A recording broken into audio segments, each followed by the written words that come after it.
sous les tirs rapprochés du fusil de précision de Karl. Jacques ne cligna même pas des yeux. Il ne voulait pas laisser de preuves à proximité, et donc n'alla pas vérifier. À ce moment-là, les pupilles de Jacques bougèrent légèrement, car il faisait semblant d'être mort. Pensant avoir échappé à un danger, il fut alarmé lorsque Karl tira à nouveau, et une sueur glaciale coula le long de son dos, et il dut se forcer à rester immobile. Voyant que Jacques ne bougeait plus, Karl prit enfin la route. En tant que chasseur rusé, Karl n'abandonna pas, et resta à proximité pour passer un coup de téléphone. À travers ses jumelles, il vit Jacques réapparaître sur la pente, et la colère de Karl intensifia. Il saisit son fusil de sniper et visa Jacques au loin.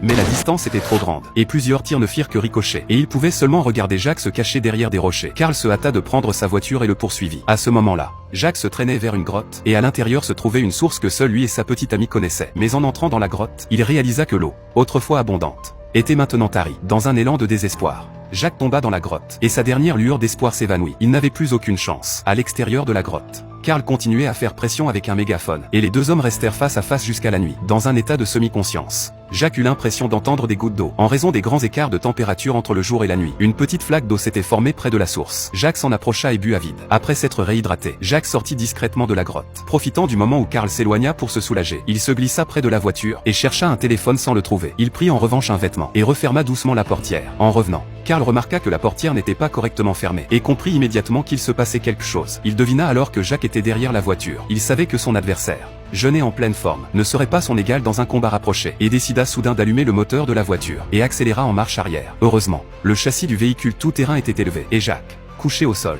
parvint à éviter le danger. Avant que Karl ne puisse écraser son véhicule, il se hissa rapidement en montant la pente et se cacha derrière des rochers. Voyant Jacques acculé, Karl sortit alors de la dynamite.